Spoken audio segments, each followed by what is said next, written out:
We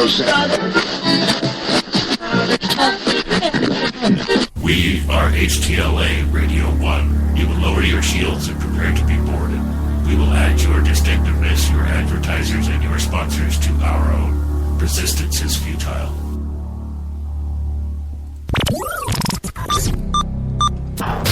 This program is intended for mature audiences only. If you have any homicidal or suicidal feelings, please consult a doctor before listening to this program. Oh, hello. Welcome to the coffee shop, you coffee and cigarettes goers, you. Yes?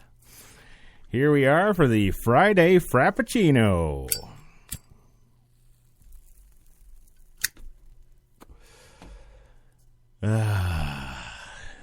Isn't it good that it's Friday? I think it's good that it's Friday. I love Friday. Yeah, I got a good show for you today. Oh, yeah. Yeah, I do. You don't think I just come in here half-assed with no script and absolutely no idea of what the heck it is I'm going to be doing, do you? Because if you did, you'd be wrong. Today at the old coffee shop, the self-firing gun. Yes, that'll be a fun one. Also, nuclear weapons more of a threat here at home? You betcha. Hey, but on the upside, you want more money? I will tell you how. And the Secret Service debacle. So come on in and grab a cup, have a seat, and light one up. You got it locked to HTLA Radio 1, New York's Coffee and Cigarettes.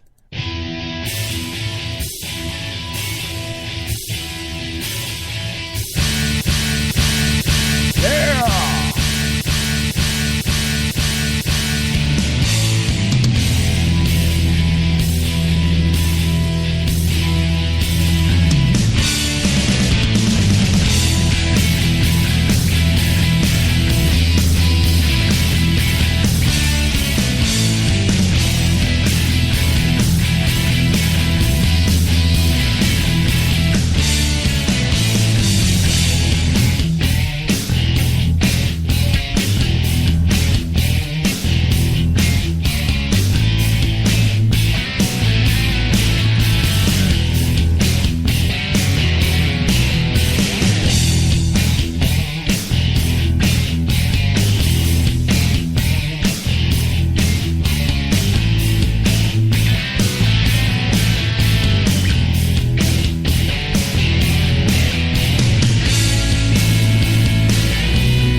The big Steve Vai solo there.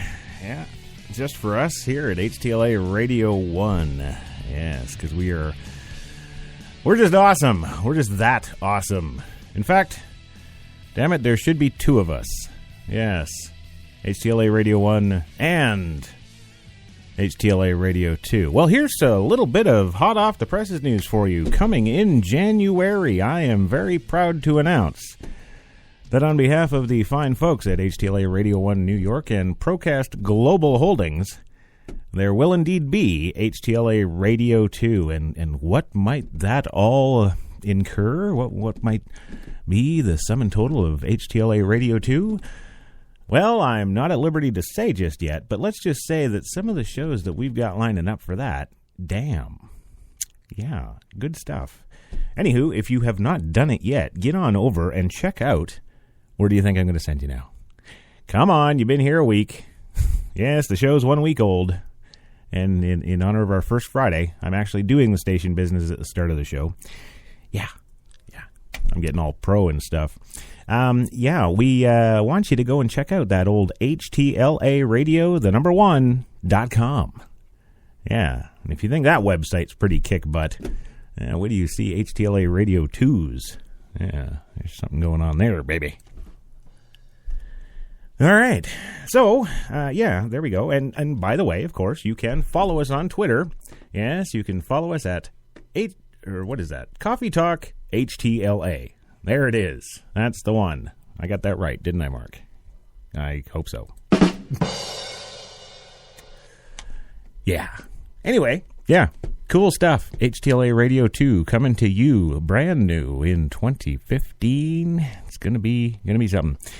Joining me today, this afternoon, as it were, via satellite, of course, is the one, the only, Mr. Louis Lawless at Mill Bay Studios. Louis, are you there? I lived in Greenwich Village for a while when I first started out as an actor.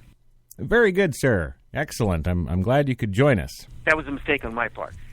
Probably, but yeah, we'll just go with it. I think it should be short and sweet. Yeah, I'm with you too. Also joining us live from his small studio apartment overlooking the ocean there down in Tennessee is the one, the only, Mr. C.T. Top. My name is Dorkimus Prime, leader of the Dorkobots. Well, yes, thank you. He's playing with his sound effects machines, I guess. That's what he's doing. Say hello, Mr. Top. You know, a couple of years ago, and I thought this just happened to old men. Maybe that's saying something, I don't know. But I fell in the shower, and people made fun of me forever. They said I should have got one of those little ducky things. Right, okay. It's like my head just, it bounced off the side of it like a basketball. It just bounced, and then it hit it again, and then bounced a little bit. And I had a big knot on my head for like 3 weeks. After it was like a golf ball. Yeah. It was horrible. Oh, I can imagine. That's no fun. Jeez, you got to be careful with that. Sex is only the tip of the iceberg. Yes, we'll be careful with that too.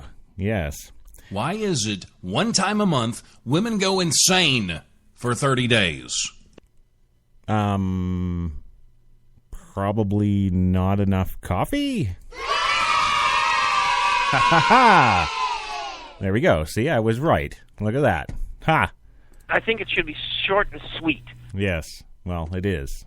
And your coffee? Sure. You can have it short and sweet. You can have it any way you like here at Coffee and Cigarettes. That's what we insist on, damn it.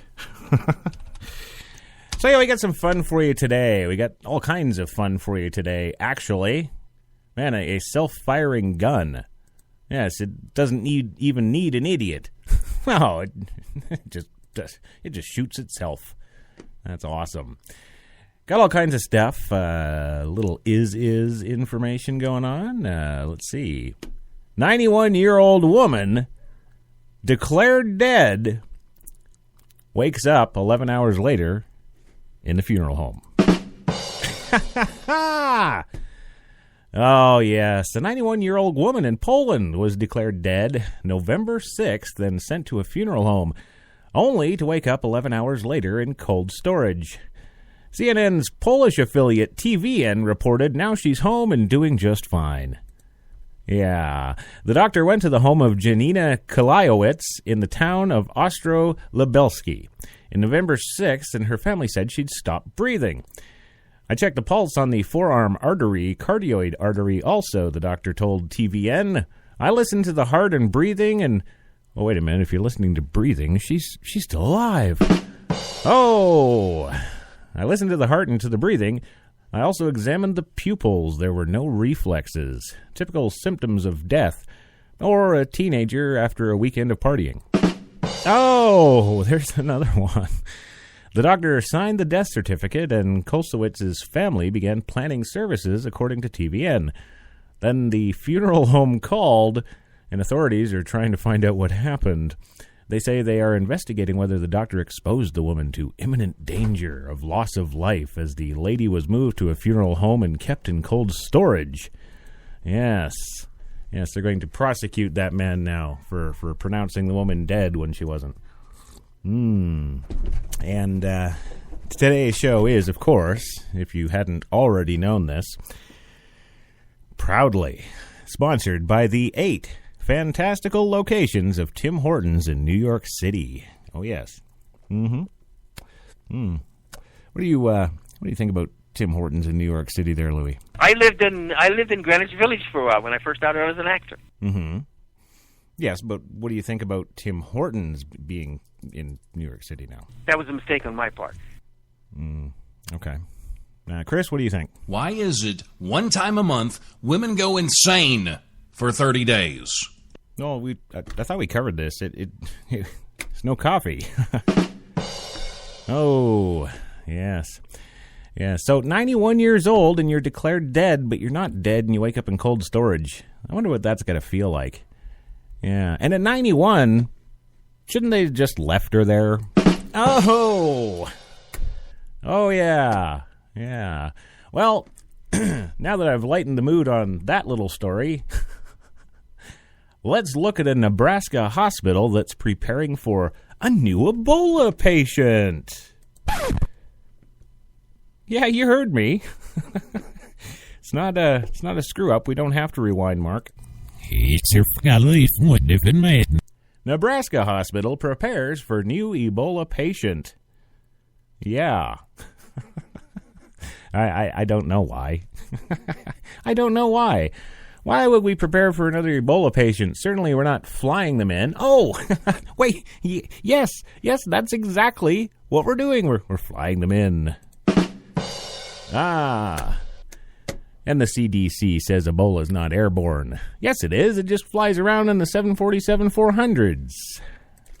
Oh, yeah.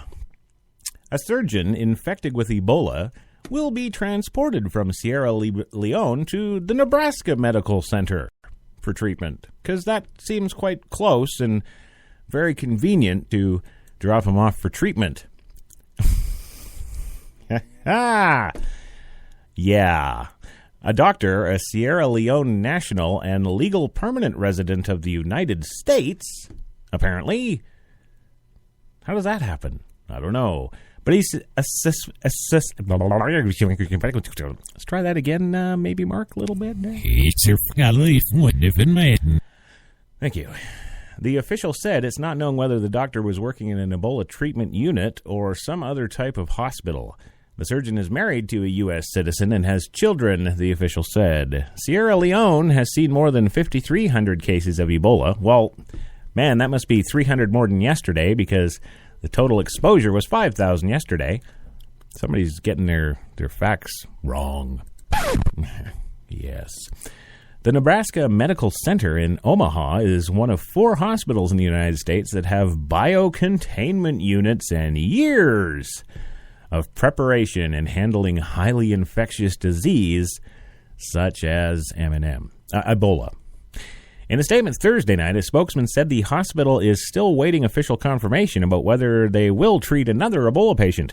For the first hospital spokesman, Taylor Wilson, said air ambulance crew members will evaluate the patient when they arrive in Sierra Leone. The members of the crew will determine whether the patient is stable enough for transport. If he is, he will arrive in Omaha sometime Saturday afternoon. Wilson said in a written statement, "We will update you on the status of this patient as more information becomes available." Doctors at the Nebraska Medical Center have already treated 2 American Ebola patients. Dr. Rick Sacra was treated at the hospital and released in September. Also, Ashoka Mukupo. Yes, a tried and true American there. A freelance cameraman who worked with NBC.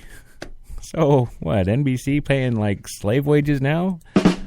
Oh!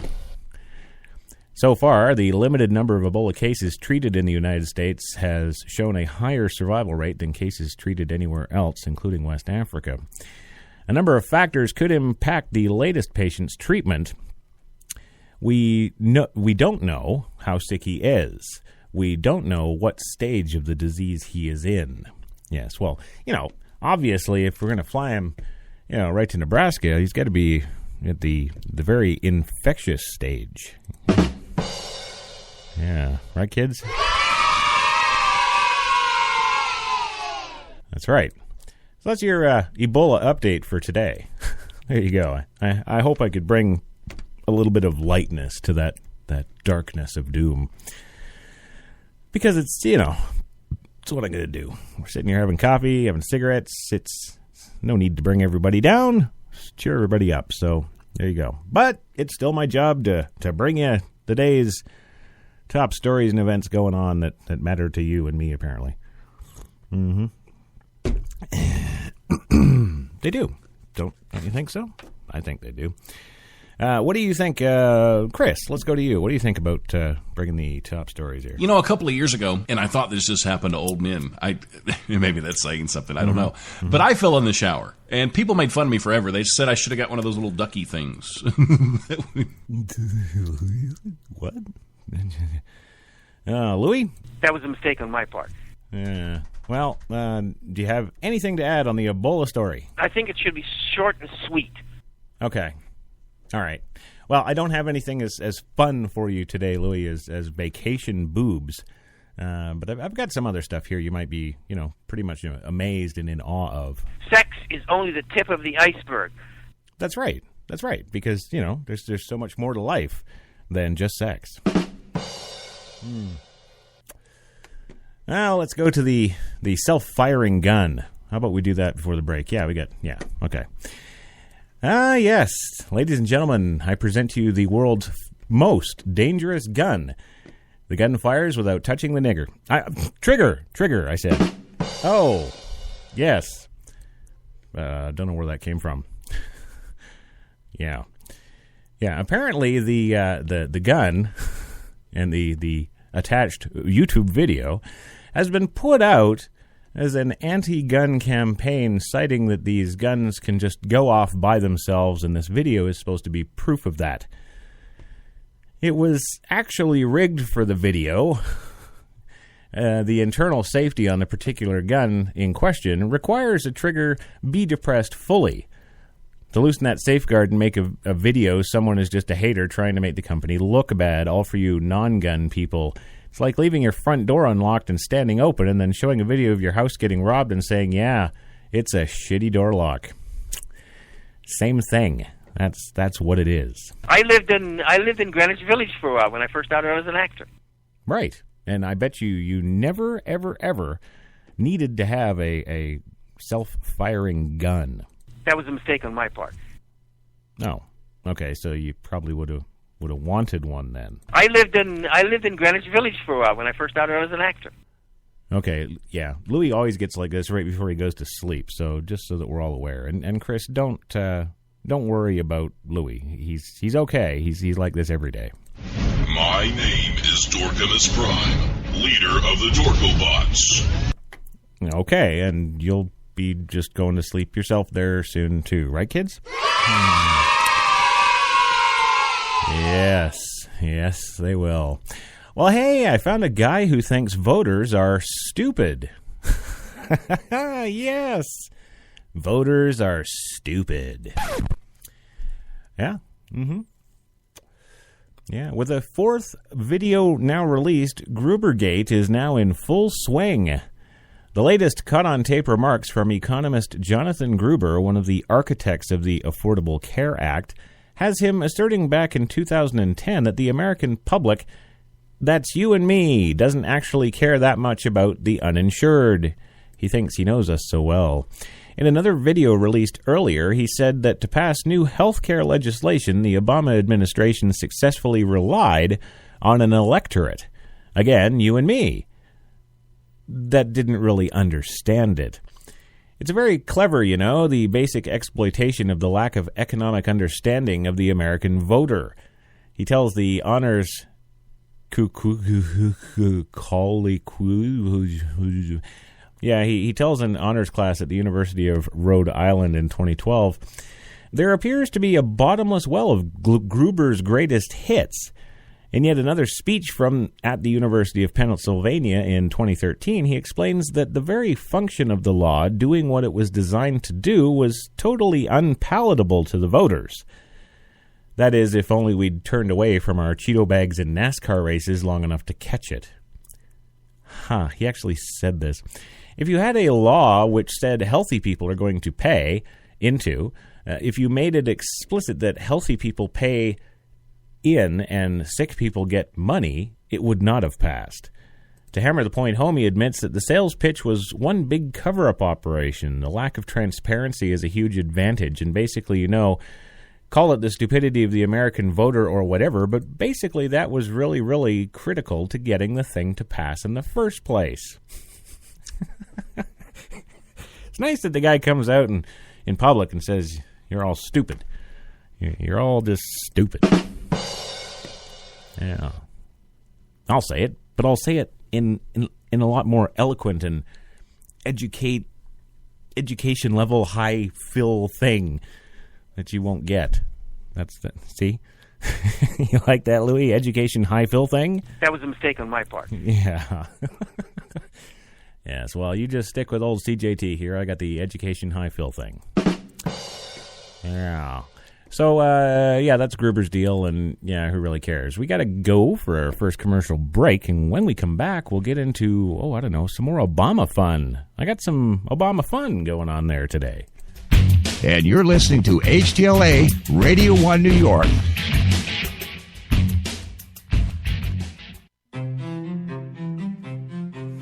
What if there was a coffee that was sourced from some of the world's most renowned growing regions, abundant with rich, fertile soil?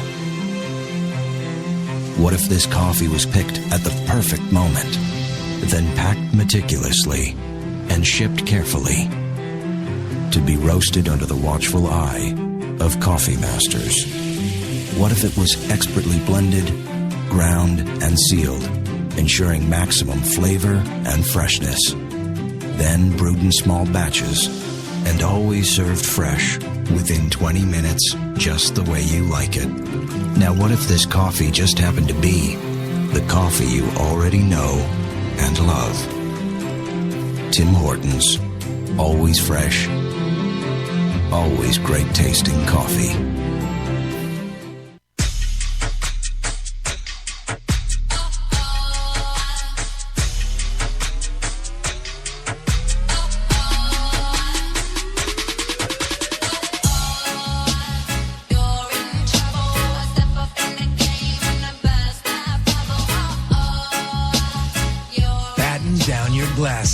White Rum has a new captain. Introducing the all-new Captain Morgan White Rum, 5 times distilled for a smoother taste. When you have cable and your picture freezes, you get irritable. When you get irritable, your work suffers. When your work suffers, the wrong man is convicted. When the wrong man is convicted, he has time to think. When he has time to think, he thinks about you a lot. And when he thinks about you a lot, your house explodes. Don't have your house explode. Get rid of cable and upgrade to DirecTV. Call 1-800-DirecTV. I always said shoes are like women. They inspire beautiful music. But what about these? Stilettos sound like this.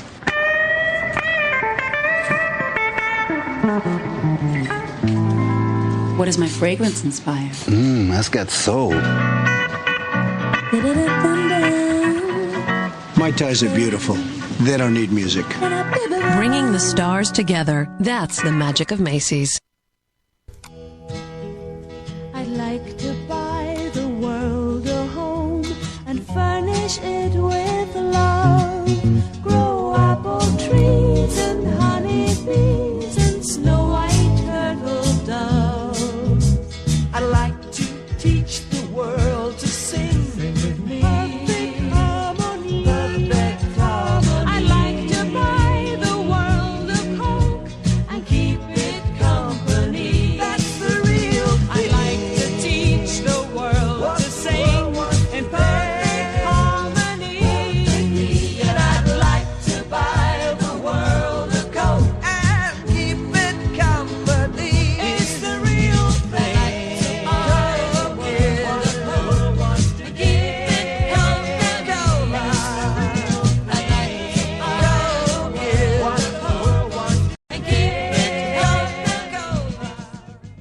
You've got it locked to New York's best talk radio, HTLA Radio 1, New York.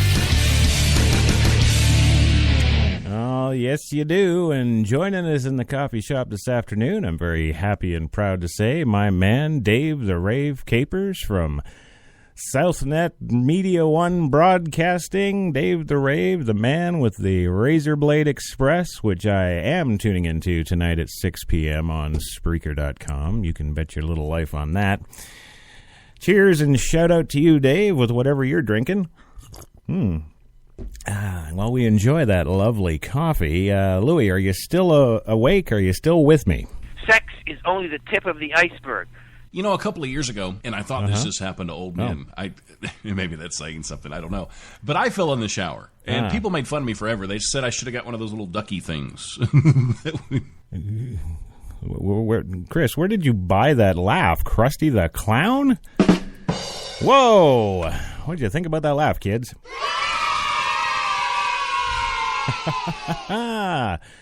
And Louis still awake. That's good. I lived in Greenwich Village for a while when I first started out as an actor. Really? All the way back in 1904, eh? Oh, yeah. Well, welcome back to Coffee and Cigarettes with your lovely host here, CJT, on the Friday Frappacino. 42 degrees right now, Central Park, and sunny. Yeah, we haven't been nailed by that deadly cold just quite yet, although snowfall was reported in and around several New Jersey areas. Kind of scary, but what are you going to do? So yeah, my man Dave the Rave, last night on his show, he had a little something to say here. Let's take a listen.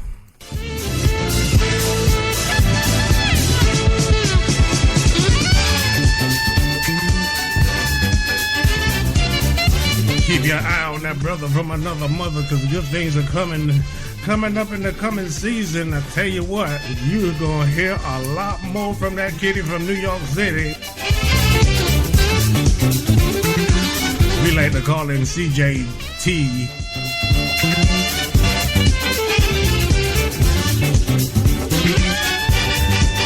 HTLA Radio 2 is on the way.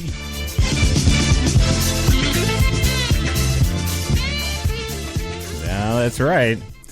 HTLA Radio 2 is on the way. And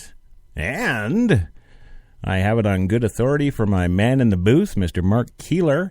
He's giving me the old T sign. And you know what that means, don't you, Louis? Sex is only the tip of the iceberg. No. Then he'd be making a little S sign with two hands or something. Oh.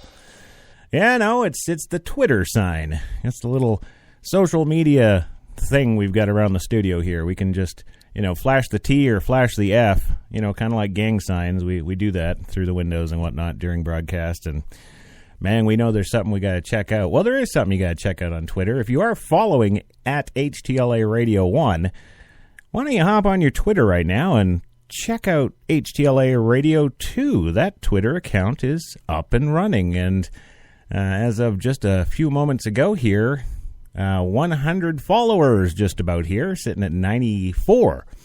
So, yeah, we're already popular, and we haven't even put it out yet. There you go. So that's there. Make sure you check that out and hook up and follow along, because, 2015's coming, and it's going to be pretty booming. Like I say, we've already got some pretty top-level shows lined up. And I'll just leave it at that for right now, because that's all the lady up in the corporate office is going to allow me to say. Oh, there you go. So, yeah, what else we got rolling for you around here? Oh, I mentioned something about Obama before I went to the break, didn't I? Yeah, well, he's got a new plan. Yes, he does. I think it should be short and sweet. And I'm pretty sure this one is, because, those last midterms there last week weren't too favorable for him. But is he letting that stop him? No, sirree, Bob. Why is it one time a month women go insane for 30 days? Okay, Chris, I'm going to say this once. You know what? Dump Allie. Yeah, just get her gone. Just say goodbye to the yeah. And find somebody else, Then you don't have to worry about her being insane for 30 days out of the month. Oh! Let's see what our good man Robert Downey Jr. would say. Never go for retard. Uh-huh. See? There you go. Right there. You got it right from Morton Downey. That was a mistake on my part. Okay, Louis. I'll go with that. Good to see you're still awake. Yeah. All right. No, President Obama, he's got a new plan, and it may allow millions of immigrants to stay and work in the U.S. That's right, kids. That's good for all of you, all the ones I left behind in Canada. Oh, that's right. President Obama will ignore angry protests from Republicans and announce as soon as next week a broad overhaul of the nation's immigration enforcement system that will protect up to 5 million unauthorized immigrants currently from the threat of deportation. And I guess that means I'm not going anywhere, Louis. Oh. Asserting his authority as president to enforce the nation's laws with discretion, Mr. Obama intends to order changes that will significantly refocus the activities of the government's 12,000 immigrant agents. One key piece of the order, official says, will allow many parents of children who are American citizens or legal residents to obtain legal work documents and no longer worry about being discovered. Ah, yes, the filthy terrorist being discovered. You filthy American pigs. No longer will my men be forced to bow down to your pantyhose-wearing imperialism. Each week, we will raise pillars of holy fire in each of your cities until our demands are met. Well, there you go. That just in directly from Yusuf Mal-Turki, whatever his name is. Yes, that part of Mr. Obama's plan could alone affect as many as 3.3 million people who have been living in the United States illegally for at least 5 years, according to an analysis done by the Migration Policy Institute, an immigration research organization in Washington. But the White House is also considering a stricter policy that would limit the benefits to people who have lived in the country for at least 10 years, or about another 2.5 million people, extending protections to more undocumented immigrants who came to the United States as children, and to their parents could affect an additional 1 million or more if they're included in the final plan that the president announces. You know, let's see. 40% of the American populace actually turned out to vote in the midterms. I wonder if he's just flooding the country with millions and millions and millions of more people in order to secure their vote in 2016. Oh, yeah, probably. Yeah. So isn't that nice? He's going to go ahead and do all that, and that's going to make us love him all the more. Isn't that right, Louis? That was a mistake on my part. Okay. All right, and Chris, you're My name is Dorcamus Prime, leader of the Dorkobots. Okay, well, you keep playing with your Tinkerbots there, and we'll just let all these immigrants vote next election. You know, the important one where we pick a new president.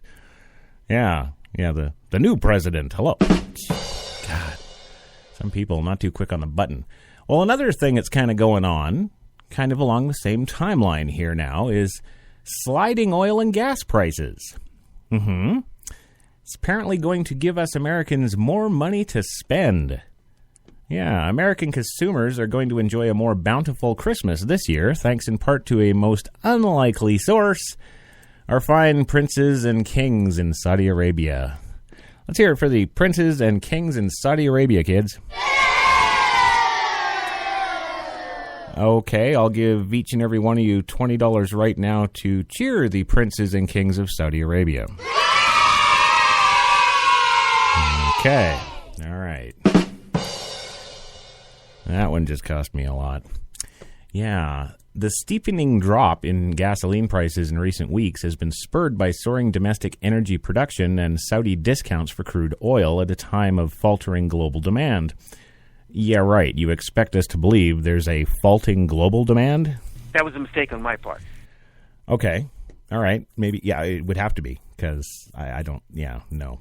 The windfall, experts say, comes at a critical moment with the American economy on the upswing.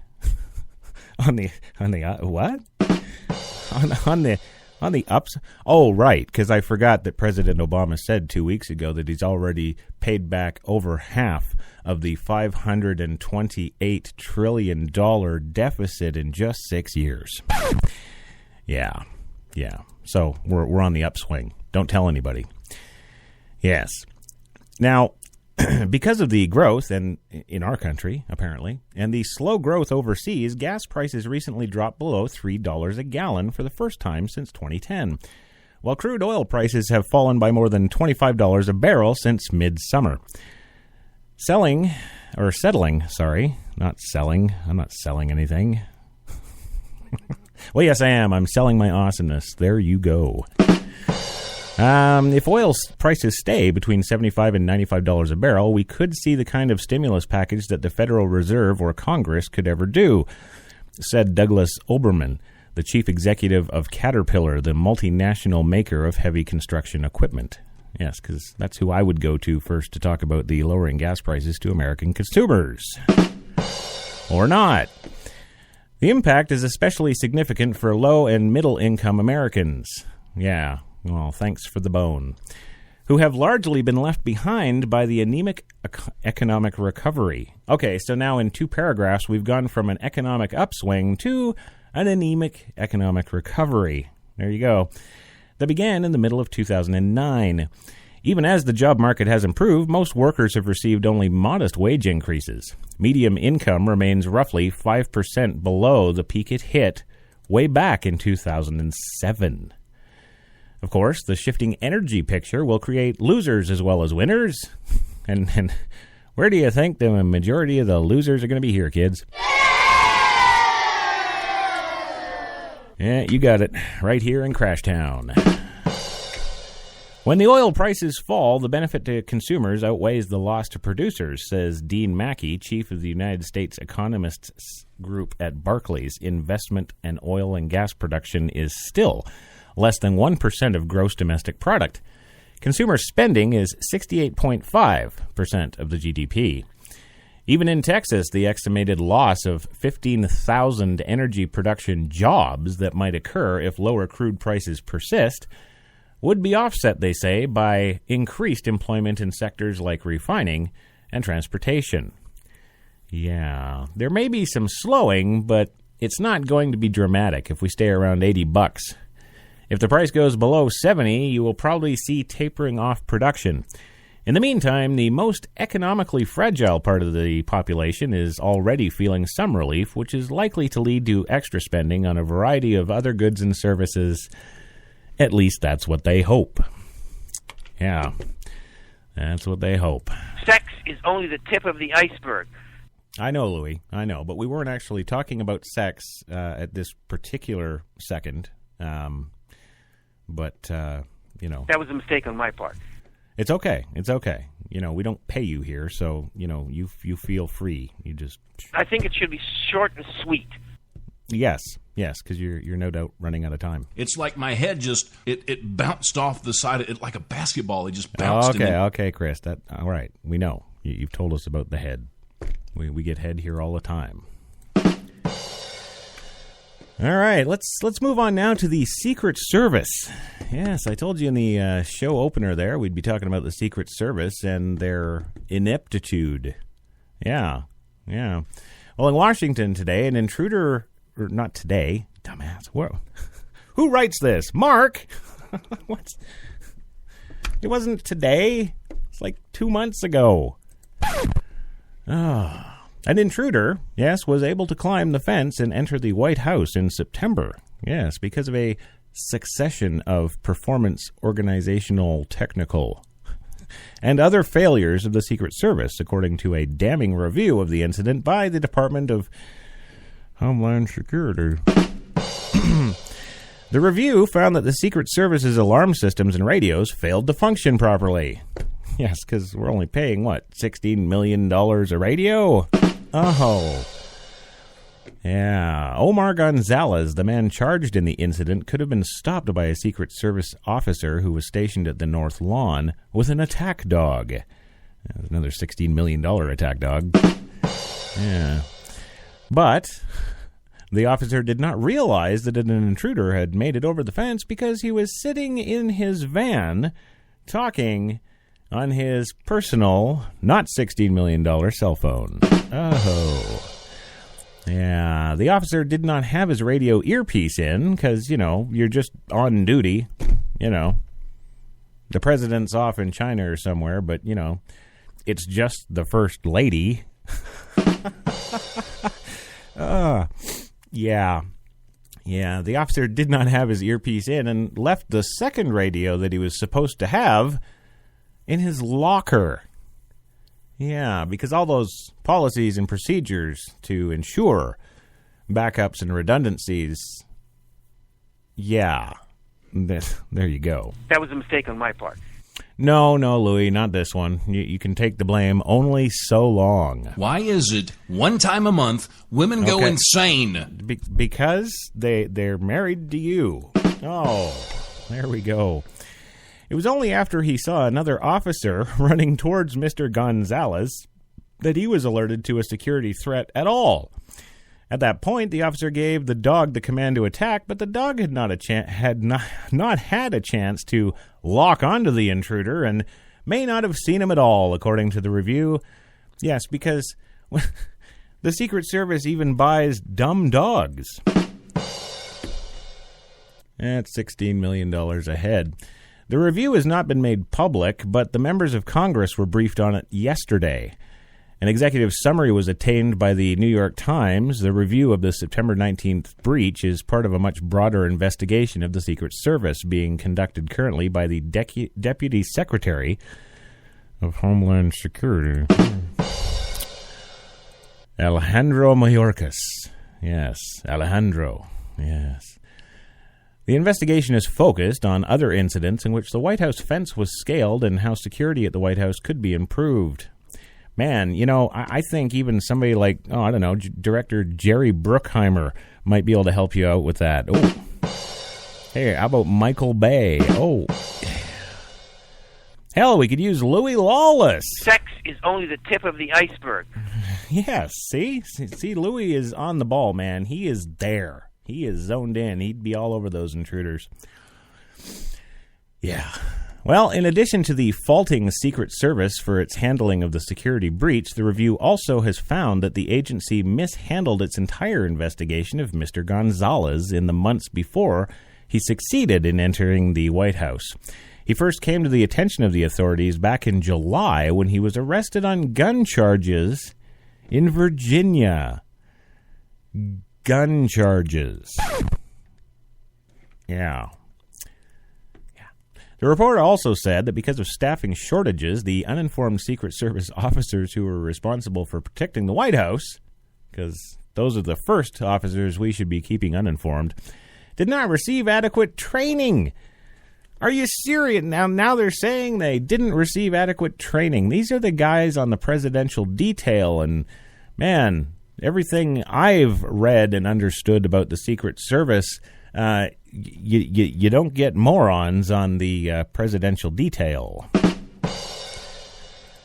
And there we go. There it is. We do get morons on the presidential detail. But I guess you got to have, the like-minded individuals to protect the like-minded individual. Oh! That was that was another moron joke, Louis. That was a mistake on my part. Okay. All right.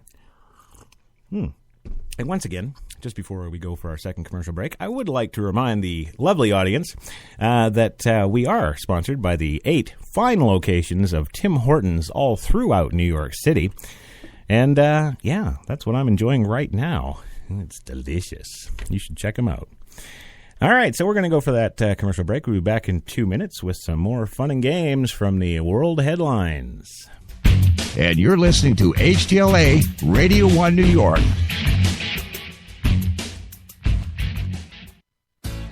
Good morning. Welcome to Tim Hortons Cafe and Bake Shop, where fresh always tastes better. What can I make you this morning? How about our new flatbread breakfast paninis? Made fresh, just for you, with your favorite breakfast ingredients on maple or multigrain flatbread, then grilled to hot, melted perfection. Just $2.99. Who couldn't warm up to that? Tim Hortons Cafe and Bake Shop, where quality really does meet value. In the studio with us today are millions of Americans. Millions, welcome. Our pleasure. We're asking millions of Americans to get their children's eyes examined once a year. All in favor of annual eye exams for children 3 and up, say aye. Aye. Say, I care means you care. I care means you care. Now say, Sally sells seashells by the seashore. Sally sells she sells. Oops. Gotcha. By the seashore. A public service message of the American Optometric Association. When you have cable and can't record all your shows, you feel unhappy. When you feel unhappy, you go to happy hour. When you go to happy hour, you're up for anything. When you're up for anything, you head to a Turkish bathhouse. When you head to a Turkish bathhouse, you meet Charlie Sheen. And when you meet Charlie Sheen, you reenact scenes from Platoon with Charlie Sheen. Don't reenact scenes from Platoon with Charlie Sheen. Get rid of cable and upgrade to DirecTV. Call 1-800-DirecTV. I stood outside assessing the situation. I knew it could be rough in there, but how rough, there was no way to know for sure. Hey, guys. Daddy, it's pink! But hey, a new house, it's a blank canvas, and we got a great one, thanks to a really low mortgage rate from Navy Federal Credit Union. Pink? So she's a princess. You got a problem with that? Hoorah! Hoorah! 4 million members, 4 million stories. Navy Federal Credit Union. Coca-Cola, Coca-Cola, things go better with Coca-Cola, things go better with Coke. Life is much more fun when you're refreshed. And Coke refreshes you best. It's the refreshingest. Food goes better with fun, goes better with you, go better with Coke. The real live one puts extra fun in you and everything you do. So things go better with Coca-Cola, things go better with Coke. You've got it locked to New York's best talk radio, HTLA Radio 1, New York. Oh, yeah, you do. Yes. You got it locked to the HTLA Radio 1. 2015, looking at the HTLA Radio 2. You just know that by 2020 there'll be HTL Radio 20. Yes, because, yeah. You just can't have enough HTLA, can you? No. Still 41 degrees in Central Park with sunny skies. All right. I tried to make it sound like it was still 41, but it's actually dropped a degree, so we're all screwed. Yeah, so before we went on the break, we were talking about the lovely breach of security at the old White House there, and the breach of the mindless fools who protect our endeared president. Maybe that's why they put the morons on the detail for the president. Maybe it was an on-purpose thing. You know, I'm thinking maybe they're, trying to utilize some leverage or something to get rid of him early. That was a mistake on my part. My name is Dorkimus Prime, leader of the Dorkobots. Okay, yes. I also like to welcome back Louie and the one, the only Chris Top from his lavish studio apartment in Memphis, Tennessee. Yeah. No, Clarksville. Sorry, Clarksville. It's like I got hit on the head or something. You know, a couple of years ago, and I thought this just happened to old men. Maybe that's saying something, I don't know. But I fell in the shower, and people made fun of me forever. They said I should have got one of those little ducky things. It's like my head just, it bounced off the side, it like a basketball. It just bounced, and then it hit it again, and then bounced a little bit. And I had a big knot on my head for like 3 weeks. No. After. It was like a golf ball. Wow. It was horrible. Absolutely horrible. I think it should be short and sweet. What, Chris Top's head? Oh! Yeah, so we were talking about that lovely breach of security at the White House and the subsequent report thereof. And, of course, the assailant, yes, there's the big word of the day, kids, assailant. Yes, the assailant first came to the attention of those authorities in July. So, August, September, 2 months before he was finally brought down on the lawn of the White House, or actually, I believe he breached the building. He was actually in the White House. They knew about this guy as he was arrested on gun charges in Virginia. A month later, he was stopped outside the White House, okay, so in August now, carrying a hatchet. Yes, carrying a hatchet, but was not, I underscore, not arrested. I was just wandering around the White House with my hatchet. It's like a Jack Nicholson visit with the president. The report also said that because of staffing shortages, the uniformed Secret Service officers who were responsible for protecting the White House did not receive adequate training. Yes, the bulk of the report focuses on what happened on the evening of September 19th from the time officers recognized Mr. Gonzalez outside the White House. Mr. Gonzalez did not appear to show any odd behavior, so the officers did not talk to him or alert their supervisors. No, he's just wandering around the grounds here. It's fine. Don't worry about it. The officers ran towards him and told him to stop, but he continued over the fence onto the north lawn. One officer called over his radio that someone had gone over the fence. The alarm was sounded. Two other officers approached Mr. Gonzalez with their firearms pointed at him and told him to stop. He continued running, and the officers decided not to use lethal force because they did not believe he was armed. Yes, never mind those weapons charges 2 months ago, and certainly who cares about the hatchet incident last month? Don't drop him. No, this could be fun. One of the officers followed Mr. Gonzalez into the bushes in front of the north portico, but lost sight of him. Yeah. Jeez, I thought he was going into the bushes to get sight of him. Oh. The summary said that the officers were surprised that Gonzalez was able to get through the bushes because prior to that evening, the officers believed that the bushes were too thick to pass through. Yes, and you know that they had exercises running at the bushes trying to get through, utilizing all that elite Secret Service training. Yes, for them to know that. It was at that time that the officer with the dog joined in the pursuit.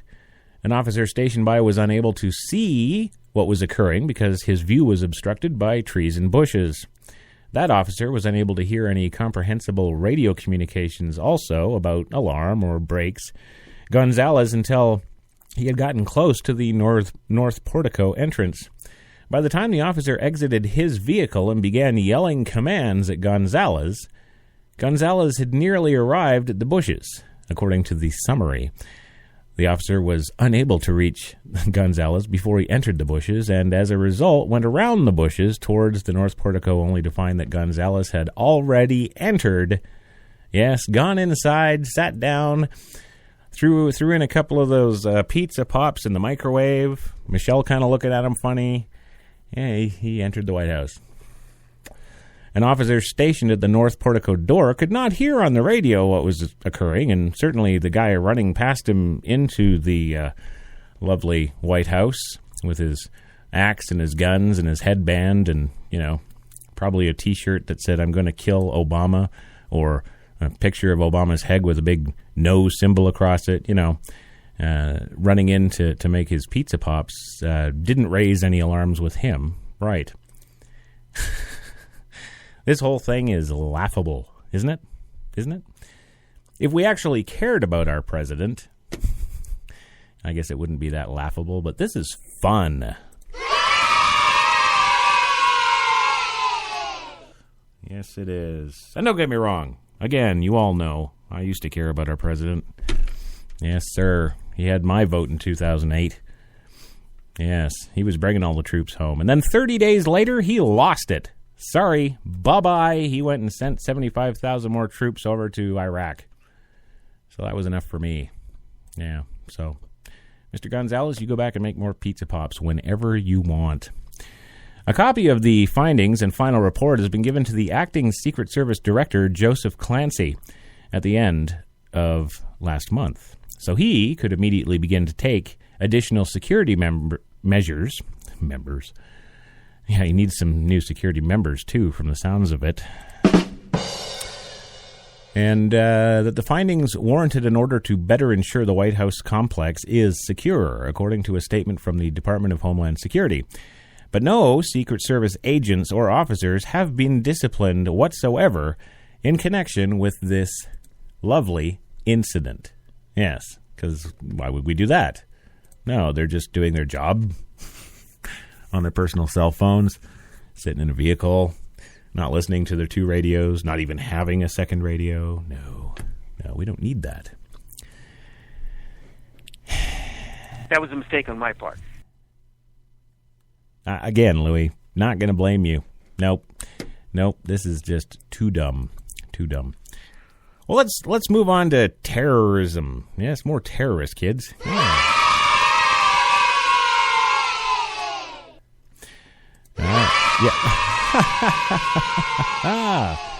Wow, you guys are really exuberant today. You're just ready to go here. Oh, I guess it was that $20 I had to give them all. Oh, yes. Has ISIS peaked?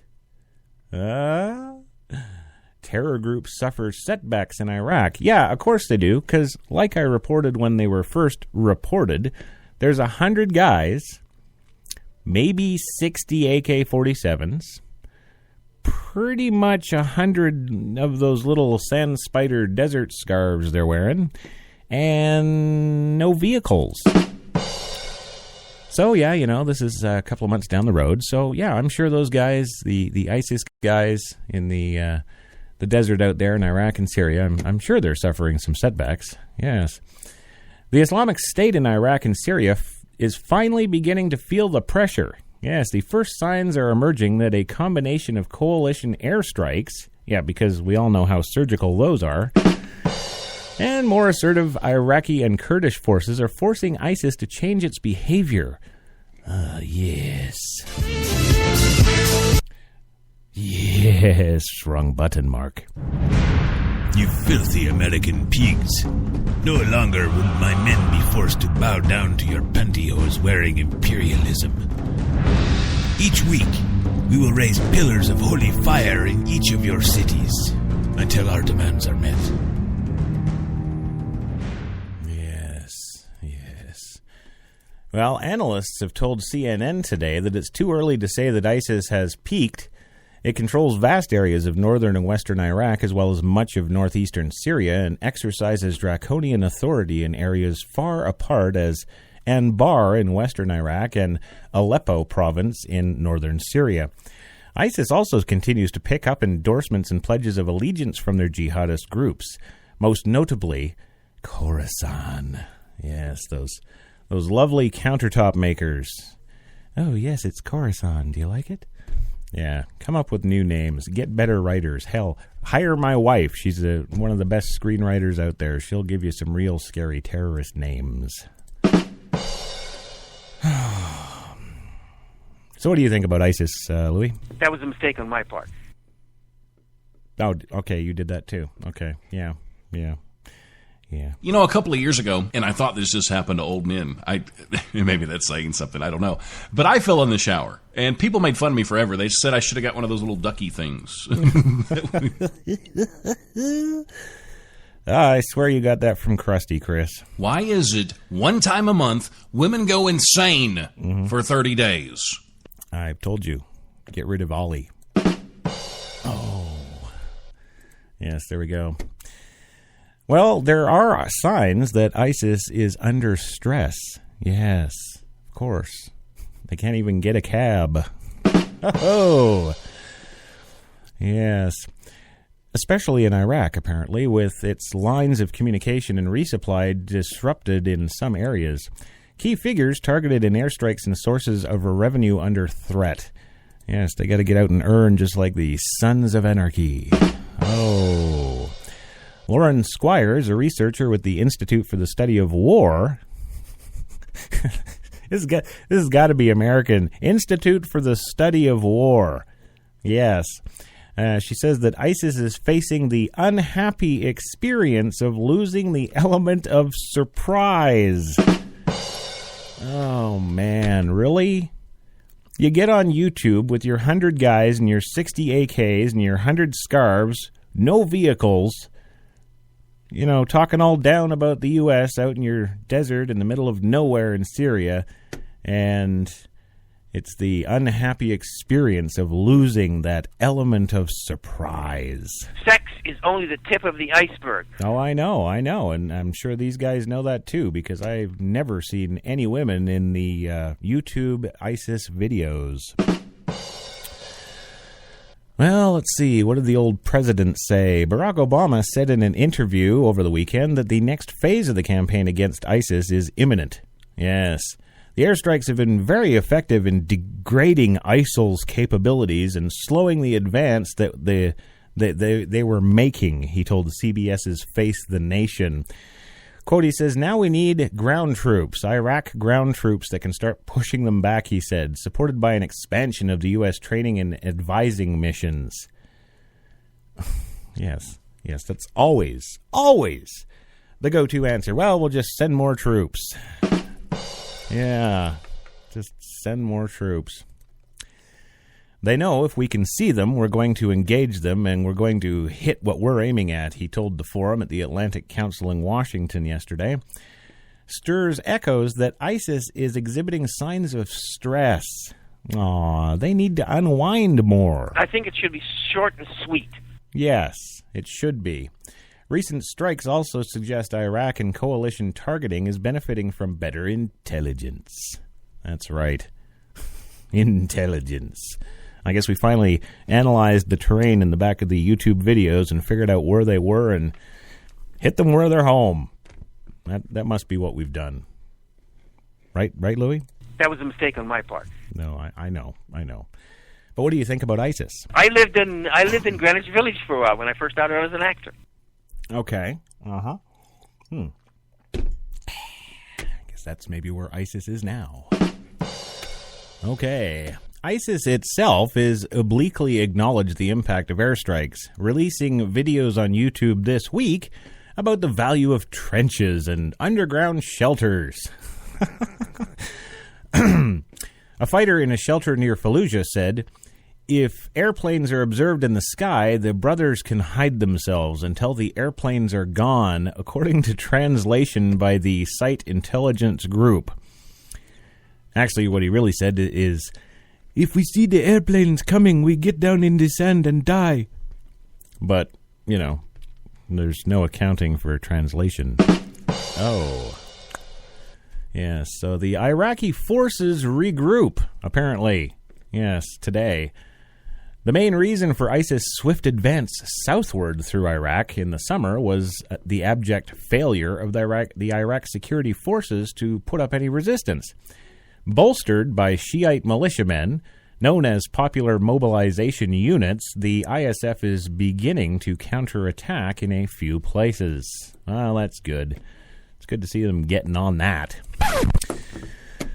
Yeah, long overdue army shakeup appears to be underway in Iraq. Prime Minister Haider al-Abadi announced Wednesday that 26 commanders were being fired and 10 more pushed into retirement in what many see as the first move toward depoliticizing the army.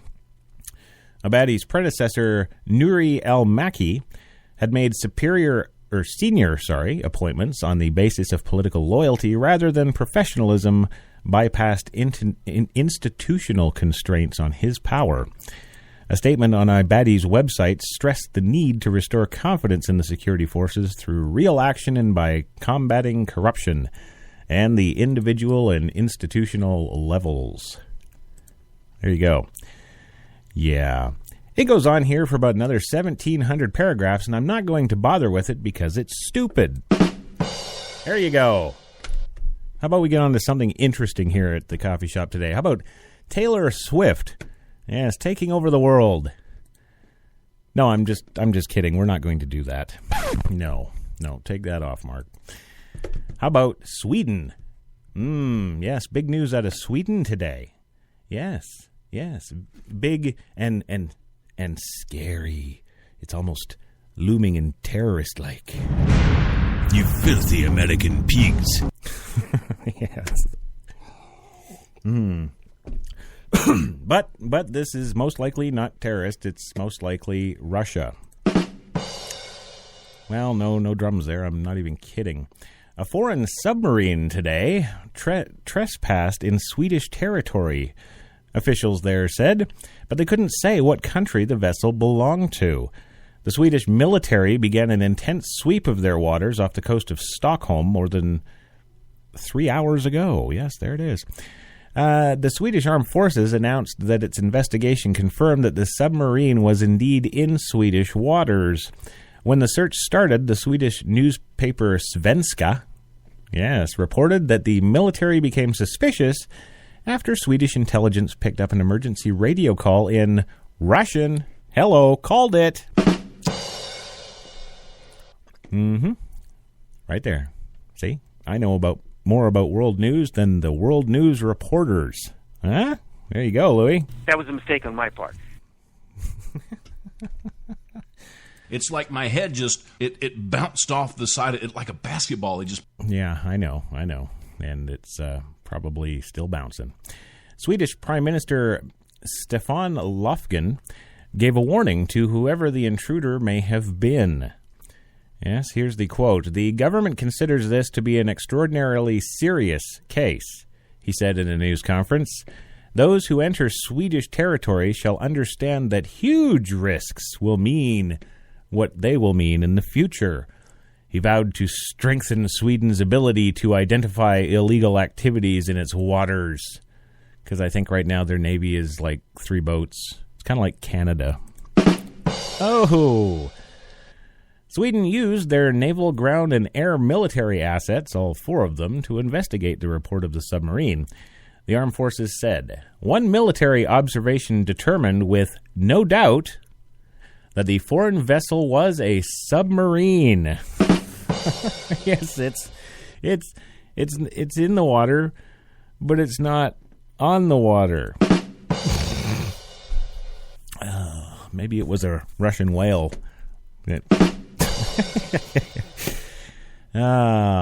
In a statement, the military, of course, declined to elaborate on its findings, saying that it did not want to disclose details about its capabilities.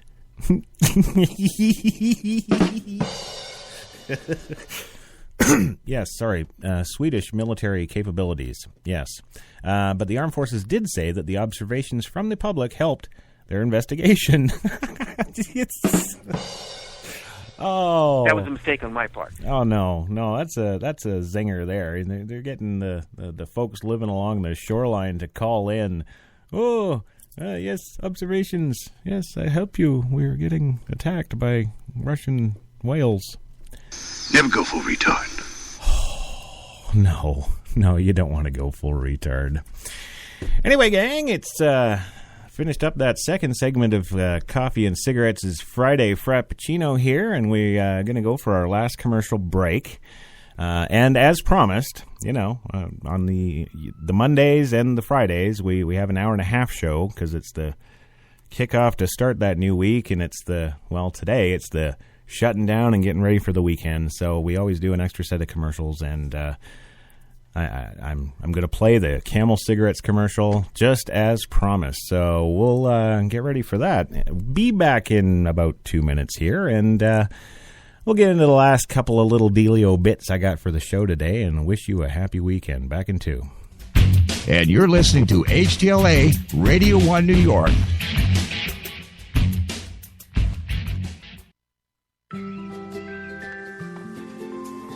It could be 7 in the morning. Or 10 at night. In Chilliwack, BC. Or St. Peter's, Nova Scotia. It could be Michelle. Or Mark. Or Jen. But whenever, wherever you order that cup of Tim Hortons Premium Blend Coffee, you know that it's always fresh.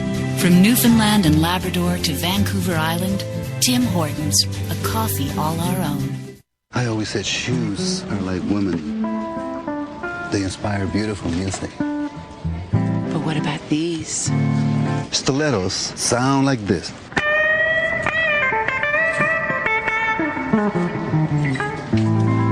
What does my fragrance inspire? That's got soul. My ties are beautiful. They don't need music. Bringing the stars together. That's the magic of Macy's. When your cable company keeps you on hold, you get angry. When you get angry, you go blow off steam. When you go blow off steam, accidents happen. When accidents happen, you get an eye patch. When you get an eye patch, people think you're tough. When people think you're tough, people want to see how tough. And when people want to see how tough, you wake up in a roadside ditch. Don't wake up in a roadside ditch. Get rid of cable and upgrade to DirecTV. Call 1-800-DirecTV.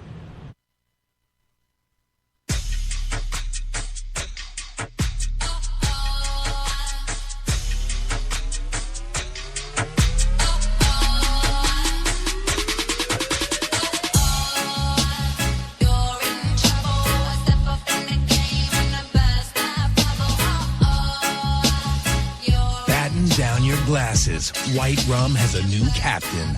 Introducing the all-new Captain Morgan White Rum. 5 times distilled for a smoother taste. Those are two things you'll find in Camels. No other cigarette has Camel's rich, full flavor. The flavor of costly tobaccos, properly aged and expertly blended. And no other cigarette gives you this conclusive evidence of mildness. In a coast-to-coast test, hundreds of people smoked only Camels for 30 days.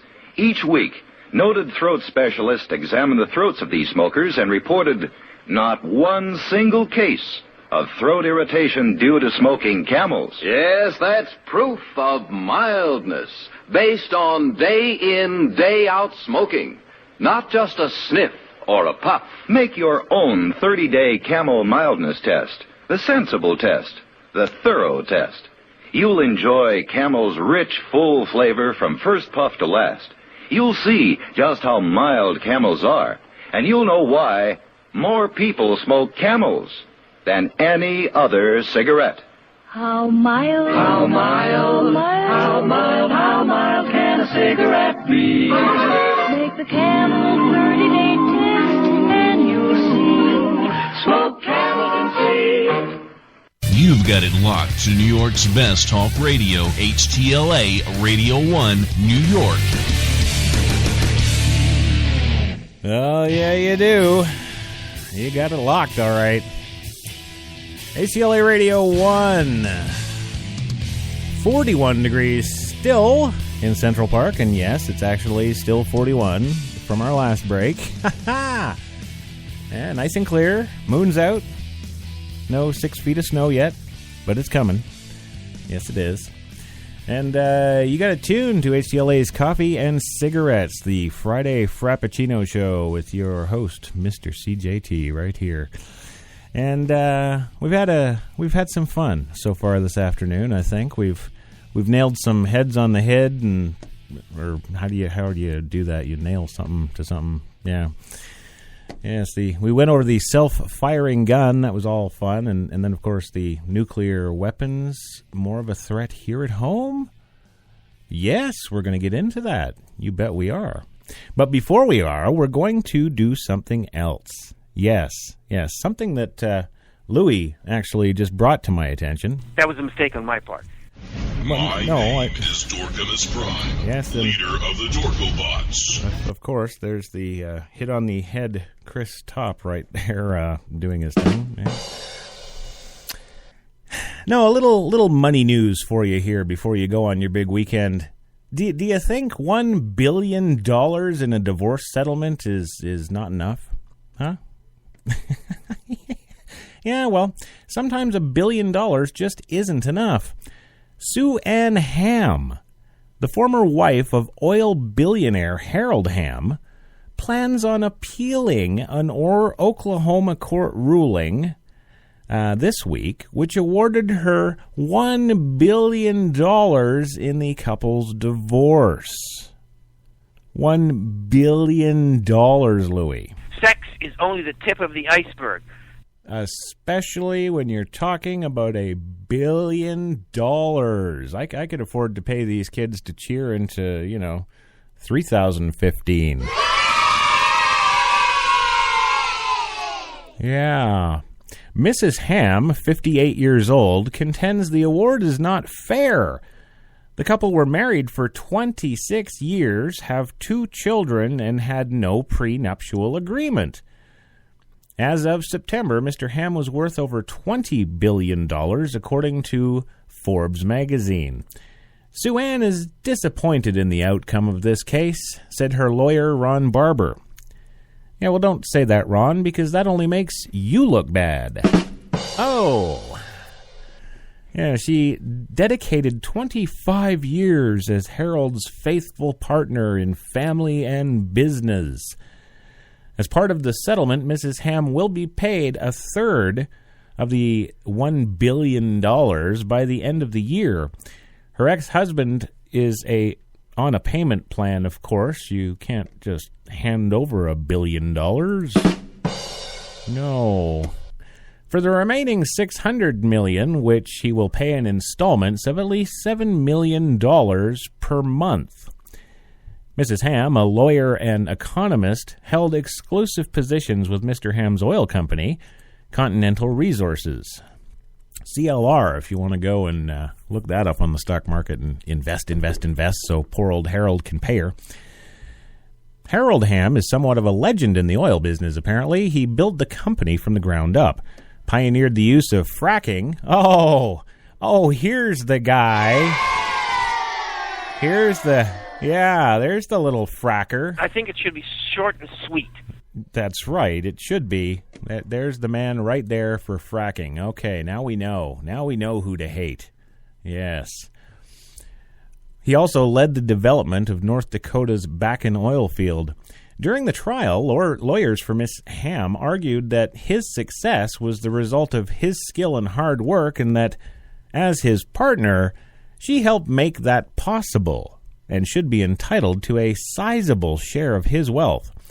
Lawyers for Mr. Ham contended that his wealth was mostly out of his control, dictated more by the rise of oil prices, and such is largely not subject to sharing in a divorce. The company was Mr. Ham's for over 20 years prior to the marriage, said Mr. Ham's attorney, Craig Box.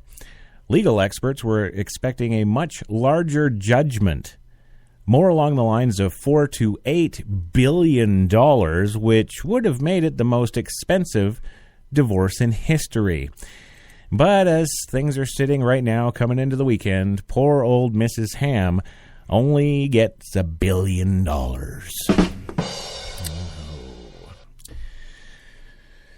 Poor lady. Yeah.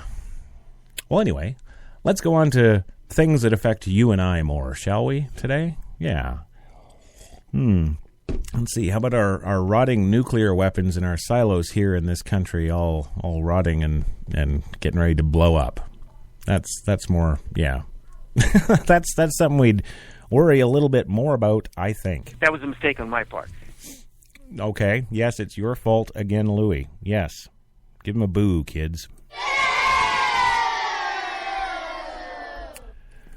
Yeah. In Washington, the Pentagon today will have to spend billions of dollars. Yes, many, many divorce settlements. Over the next 5 years to make emergency fixes to our nuclear weapons infrastructure, Defense Secretary Chuck Hagel announced today.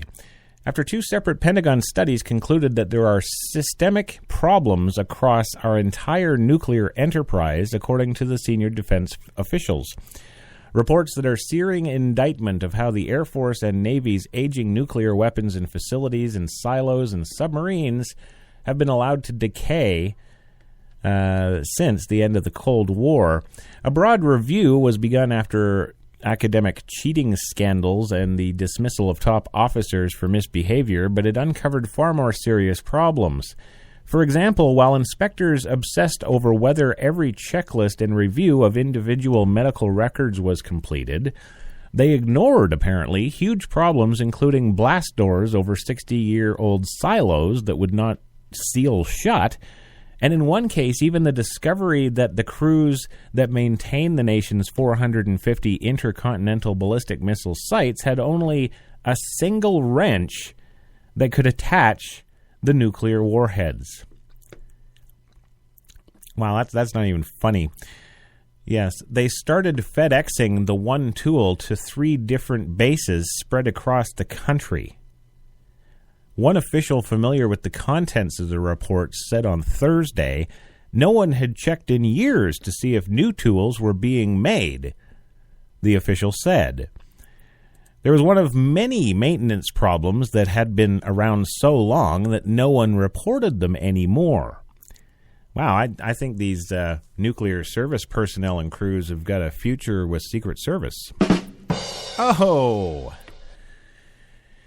Yeah, senior officials said that they were trying to determine how much the emergency repairs would cost. Quote, "It will be billions over the next 5 years," one official said, but not 20 or 30 billion. Well, that's good. Woohoo! Yeah, not 20 or 30 billion. Right on. So we can afford a few more divorces. Ha ha. Yeah.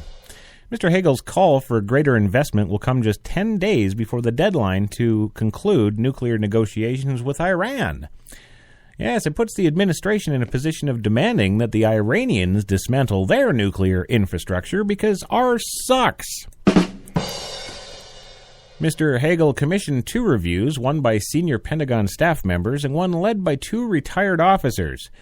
Separately, they visited all operational nuclear bases and interviewed roughly 1,500 people, from commanders to enlisted personnel and contractors. While their reports varied on details, their overall assessments were all quite similar. In the long, tedious work of nuclear readiness, a culture of micromanagement and attention to the smallest detail flourished, created busy work, while huge problems with the equipment and readiness, most arising from the age of the systems, have thus far been ignored. Yes, the independent study by the retired officers General Larry D. Welsh of the Air Force and Admiral John C. Harvey, Jr. of the Navy found particular shortfalls in the Minot Air Force Base in North Dakota, where both intercontinental ballistic missiles and long-range bombers are based. Morale was low, turnover was high, and a single wrench was impossible to find. Yeah, so... Yeah. Louis, what do you got? Sex is only the tip of the iceberg. Okay. I think it should be short and sweet. Yeah. Chris, what about you? It's like my head just, it bounced off the side of it like a basketball. It just bounced, and then it hit it again, and then bounced a little bit. And I had a big knot on my head for like 3 weeks. Wow. After. It was like a golf ball. Uh-huh. It was horrible. Man, yeah, that sucks. That's that's worse news than this. Right, kids? There we go. And finally, this afternoon, before we all break for our happy weekends, Obama plan may allow millions of immigrants to stay and work in the U.S. No, you know what? We already did that. Yes, I went through that horrible fiasco last segment. So we're not going to go through that again, are we? No. But how about baseball? Huh? Baseball. Yes, the great American pastime, speed baseball. Yeah. You know, my grandpa used to watch baseball all the time. His team was the Toronto Blue Jays, man, and he would not miss a game. Nope, absolutely not. Well, Major League pace of play changes would be problematic but good for the game. Yes, this is the story out today.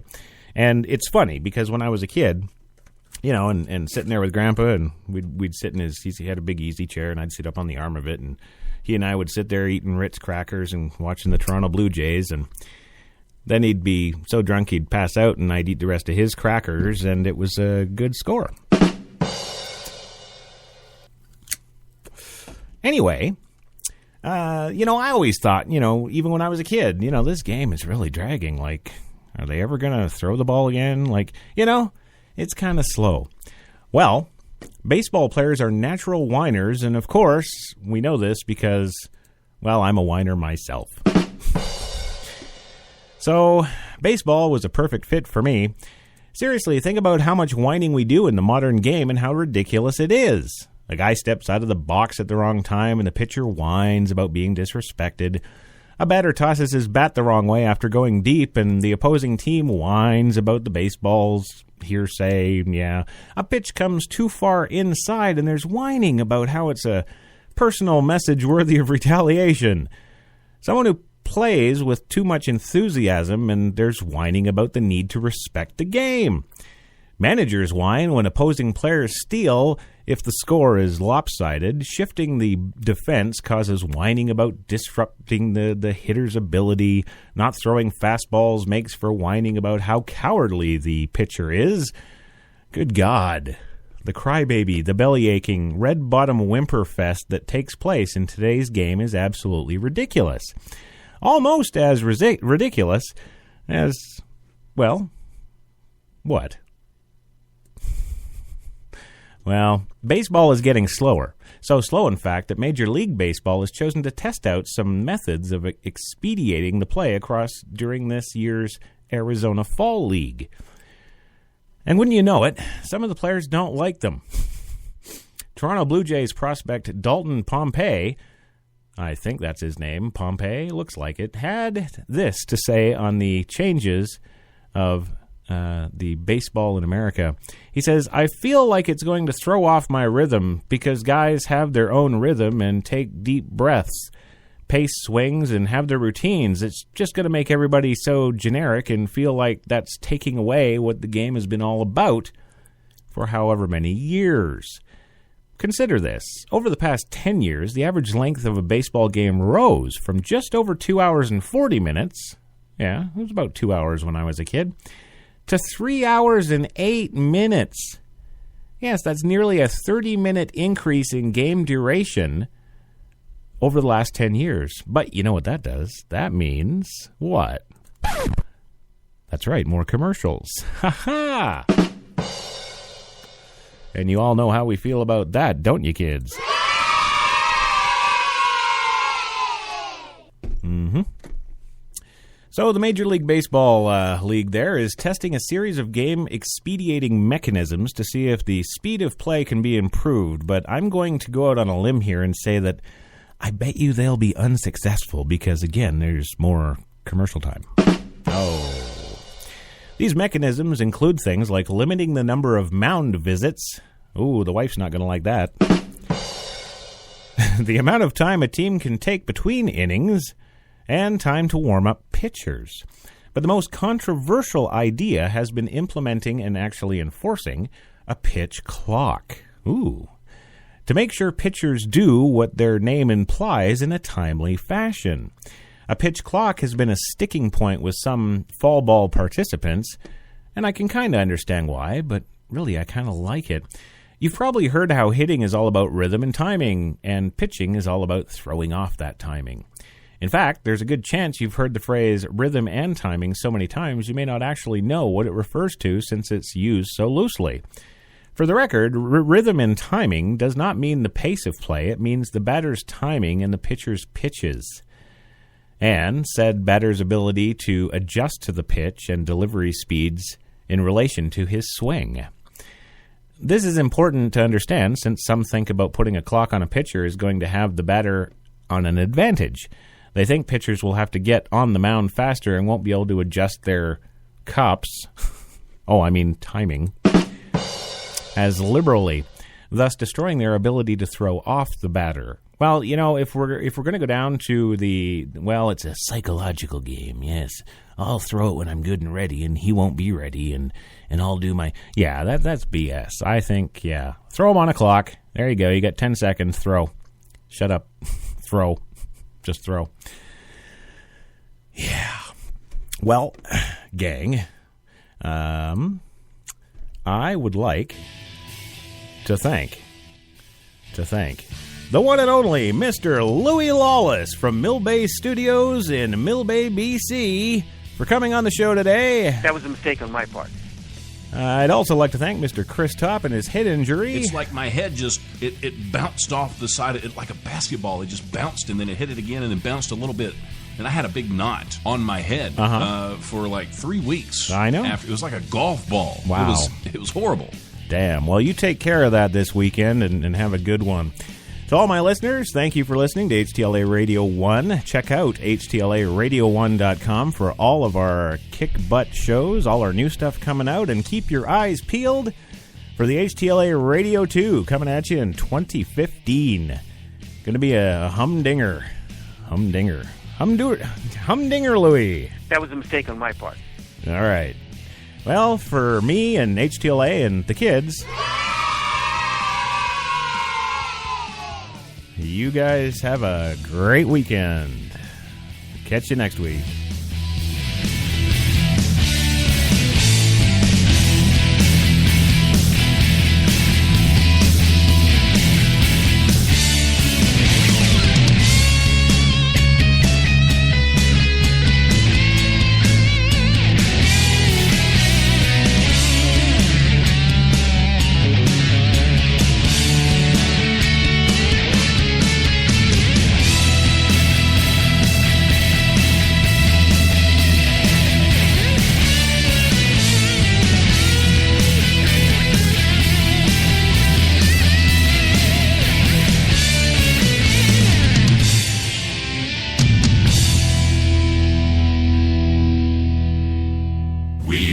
HTLA Radio 1. You will lower your shields and prepare to be boarded. We will add your distinctiveness, your advertisers, and your sponsors to our own. Resistance is futile. Oh, and I'm back. Yes, I am. You thought I was gone. No, I've got the word from corporate head office just a few moments ago to remind all our listeners at HTLA, Coffee and Cigarettes next week will be in its new time slot at 7 p.m. That's right, 7 p.m. So mark your calendars, and we'll see you then, Monday, 7 p.m. Good night.